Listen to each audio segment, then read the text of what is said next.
Everybody, it's Andy Cloudy Mulder, your self-proclaimed metal mogul.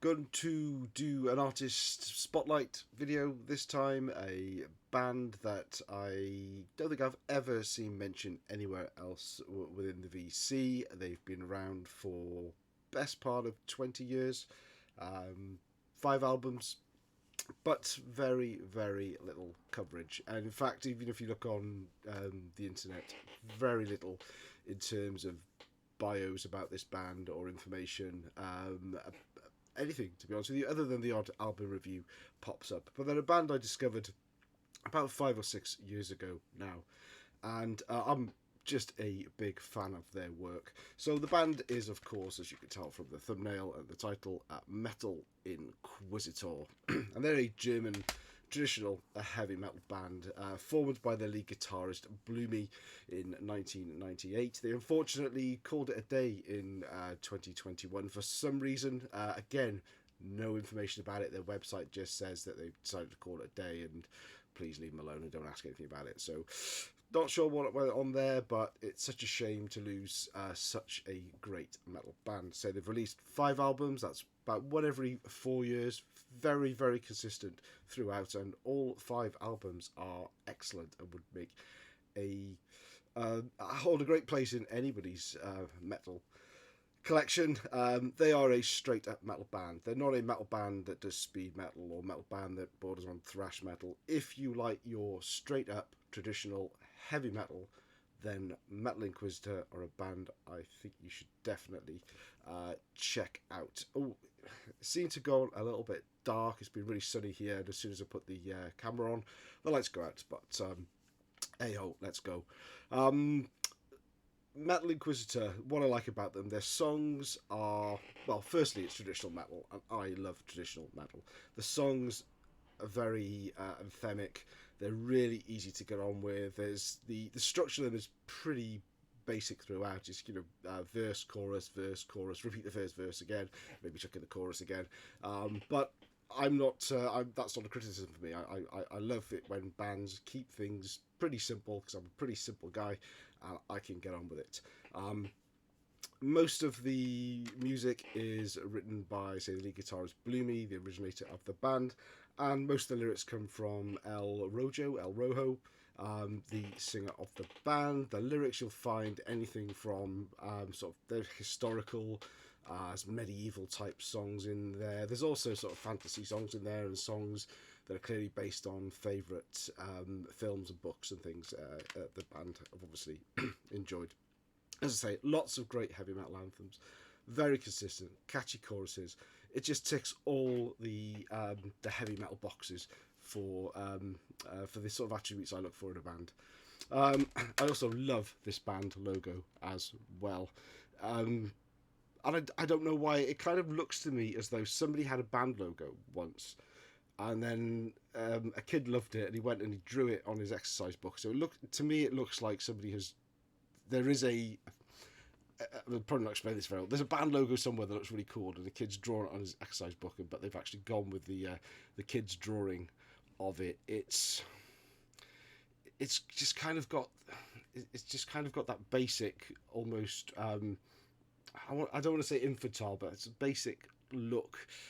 But I don't know, and they stuck with it all the way through. They did make a minor change to it. I think they added a little dash to the U a couple of albums in, but otherwise consistent look. And also this fella that you can see on here, the band's mascot, I guess he is. I don't know what his name is. I'm presuming he is the Metal Inquisitor, but again, they have a very consistent look. He appears on the cover of every single album that they put out.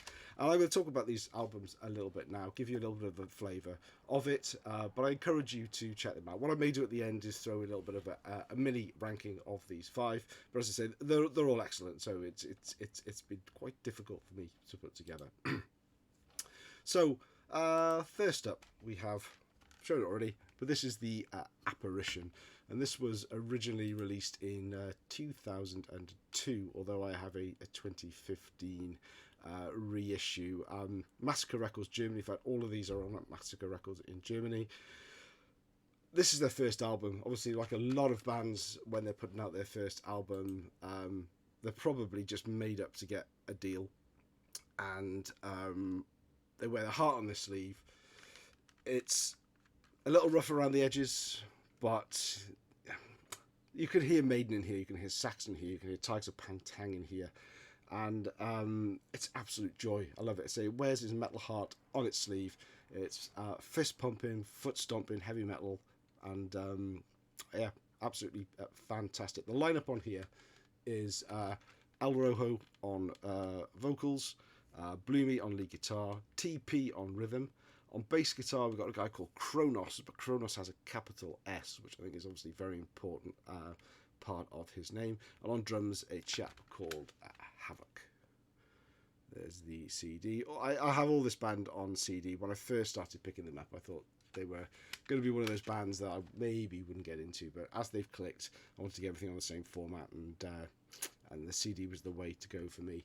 Songs to check out on here, of which there are 11, or there were 10 originally, but they've got a cover of Wildcats by Tigers of Pangtown, number 11, and it's not too shabby either.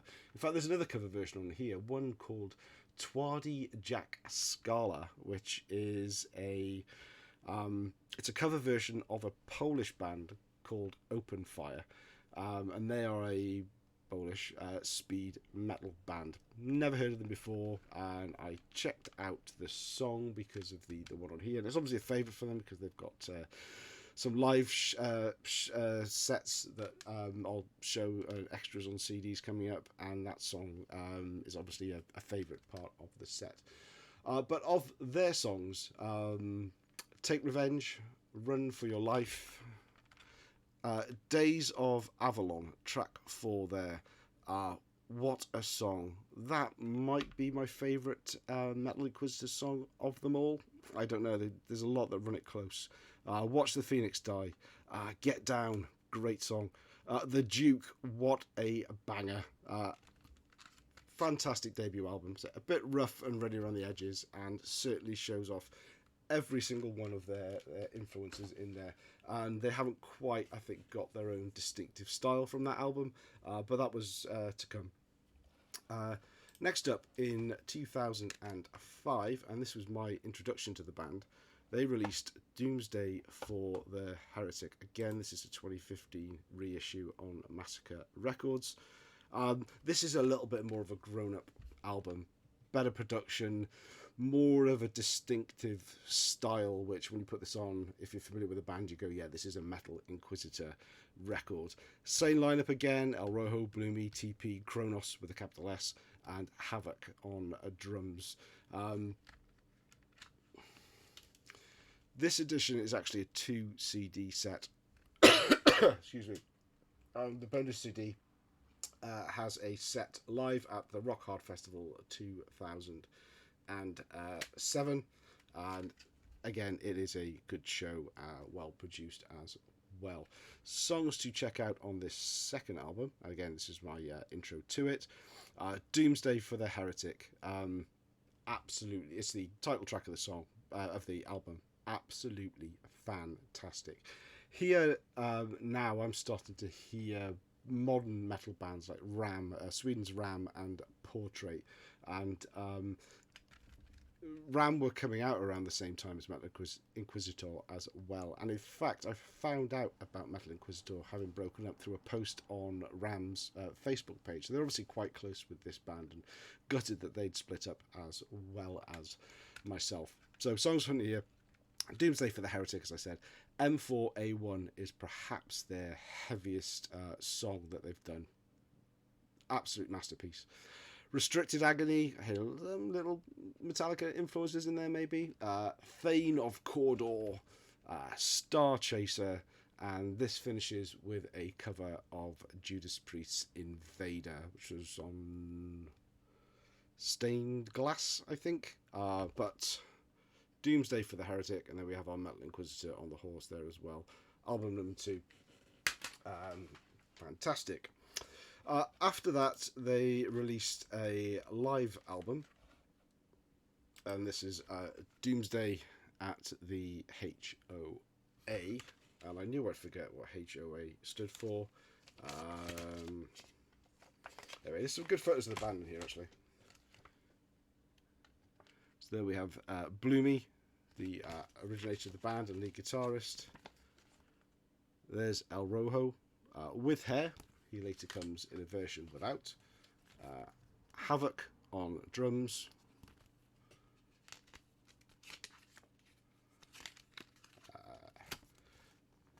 Kronos with a capital S on bass guitar. And TP on a rhythm guitar. TP also writes some music on occasion, but as I say, El Rojo tends to do all of the lyrics. This is a 11-track live album, and it's really, really good. It's obviously encompasses most of the tracks from the first 2 albums, but well worth checking out if you like live albums and if you like Metal Inquisitor. And believe me, you will. If you are a traditional heavy metal guy, you will.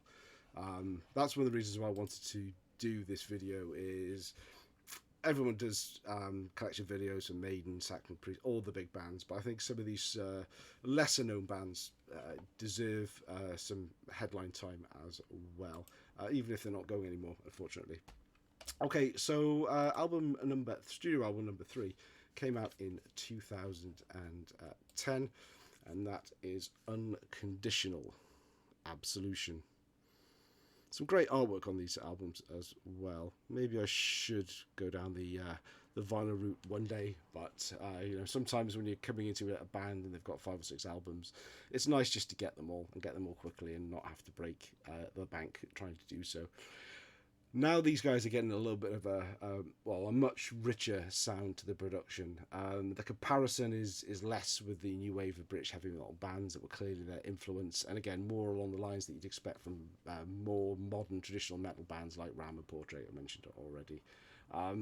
Also, the vocalist here starts to sound a little bit more like David Bauer. So David Bauer is the guy that is the singer for Hell, which was one of Andy Sneap's bands a while back.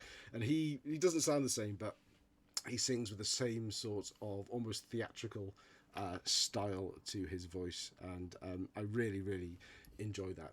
This album here is absolutely chock full of heavy metal anthems. This is where I told you about the logo update. Look, we've got that little fleck on the U there. They're keeping it modern, they're keeping it true, they're keeping themselves up to date with a wee logo change. No change to the lineup here. Songs to check out, and there are some really good bangers on here. Extinction, you might be able to read that. Extinction, Casualty, Evacuation, Satan's Host, Necropolis, Persuader, A Quest for Vengeance. That 3rd track there is absolutely awesome. Probably my favourite song on this album.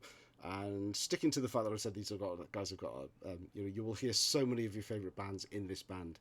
Betrayed Battalion has that sanctuary vibe to it as well. This one comes on Digipack and straight to CD. This is the 2019 reissue. I didn't mention that already. God, we're getting darker. Let me see if I can just... I'm not going to lighten it up. It's going to look stupid. Album number 4 was Ultima Ratio Regis, or Ultima Ratio Regis. Call it what you will. I'll call it a really good heavy metal album. When did this one come out, you ask?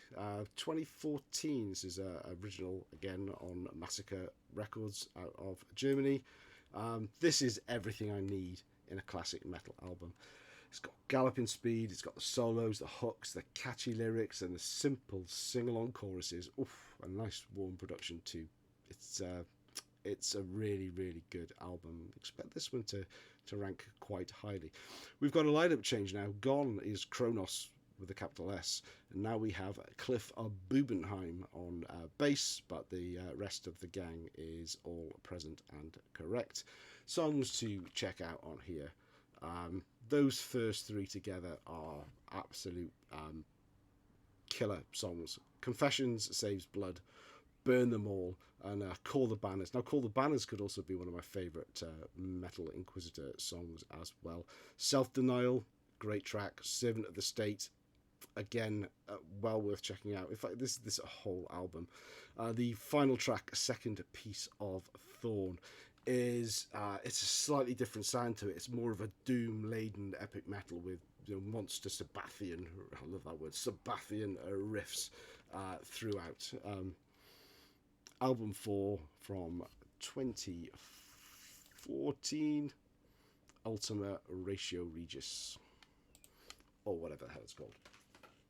And the last album that Metal Inquisitor released came out a couple of years ago in 2019, or 3 years ago now in 2019, and that is Panopticon. Now this is the one I'm newest to, but it also kind of feels a little bit more... It's got more of a generic modern heavy metal sound to it, and it's less of the Metal Inquisitor that I got to love from the previous 2 albums for sure. It's still a good listen to though, but it's a little samey. A lot of the tracks are similar sort of paced and similar sort of styles to them. And if I'm not careful when I've got this one on, if I dig into something else or I'm looking at something on the computer or what have you, I could find I can almost zone out of it and I'm suddenly like, oh, the album's still on, I'm not quite sure what song I'm on. But I did listen to it again yesterday just to refresh my memory, and it's really, really good. Maybe it's just one that I do need to spend a little bit more time with. So, anyone know what a panopticon is? Well, you're looking at a picture, actually. I had to look it up because I had no idea. It is a type of prison from the 18th century. You get good info on this channel, don't you? The concept of... Yes, I'm reading. I can't remember all this shit. The concept of the design is to allow all prisoners of an institution to be observed by a single security guard without the inmates being able to tell whether they were being watched. So there are lots of windows, and you don't know necessarily who the prison guard in the middle, or the Metal Inquisitor in the case of this picture, is actually looking at. So the idea being everybody behaves themselves because nobody wants to get caught doing stuff. No change on the lineup from the previous album, and so Al Rojo on vocals, Bloomy on lead, TP on rhythm, Cliff Bubenheim on bass, and Havoc on drums. Songs on here, there are less I'm going to call out because, as I say, this one doesn't stand out to me as much as the others. But if you do check out this album, check out Change of Front and War of the Priests. Beyond Nightmares is pretty good as well. It gallops along effortlessly. And then what?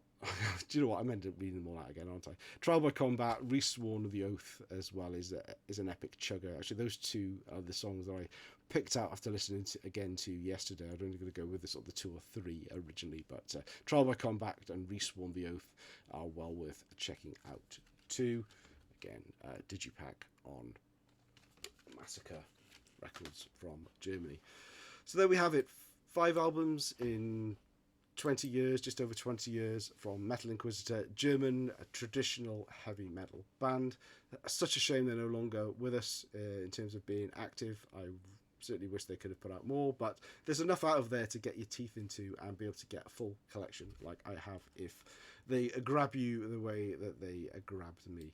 So how about a quick ranking? You may well think you could probably work it out from my description of them so far, but from in number 5, I would have to go with Panopticon, but again, I probably still need to spend just a little bit more time with it.